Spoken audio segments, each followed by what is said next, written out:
दोस्तों नमस्ते प्रणाम। हम किरण शर्मा, हम मंजू शर्मा अपना यूट्यूब चैनल पर सबके स्वागत करे छी। नमस्ते प्रणाम सब दीदी भाई के प्रणाम, सब यूट्यूब फैमिली के प्रणाम, जते दाई माई चाची सब कोई सुन में सबके प्रणाम। हर हर महादेव, जय भोलेनाथ। हर हर महादेव, जय भोलेनाथ। और हम दोनों देवरानी जेठानी जा रहे बहुत प्यारा से तीज सोहर गीत गए वहां सब जरूर सुनाब, कमेंट करके जरूर बताए गीत किनका सबके पसंद है किनका सबके नहीं, और प्यार आशीर्वाद देव के नहीं भूलब, शेयर करे के कोई नहीं भूलब, और हमरा सबके जरूर आगे बढ़ाए। बड़े प्यारा से गीत है, सब जरूर सुनमेटा करब। आशा करे छी सबके नीक लागत, कमेंट करब, प्यार आशीर्वाद देते रहो। ललना रे कर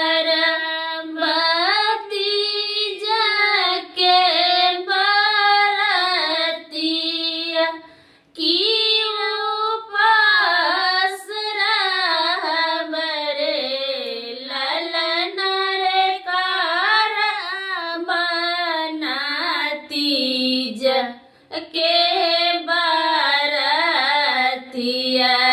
किया रो पास हमरे ललना रे नाई बीचे खार भेला सीता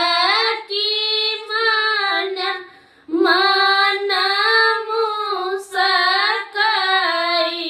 रे ललना सखिया है कावाना भरत ताहु कैला की राम ऐसन बर पौला है सखिया कावने भरत ताहु कैला की राम ऐसन बर पौला हे ललना रे अगना बीच खार सीता की माना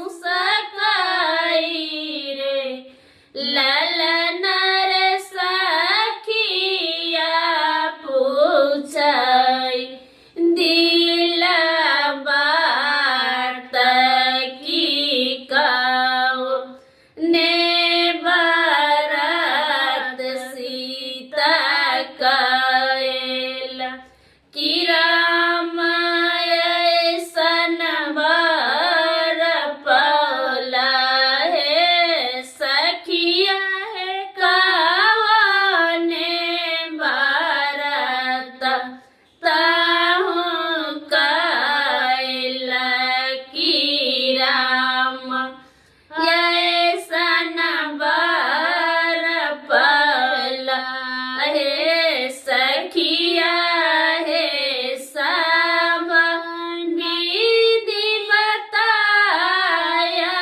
बतोहरा समझाए बर सखी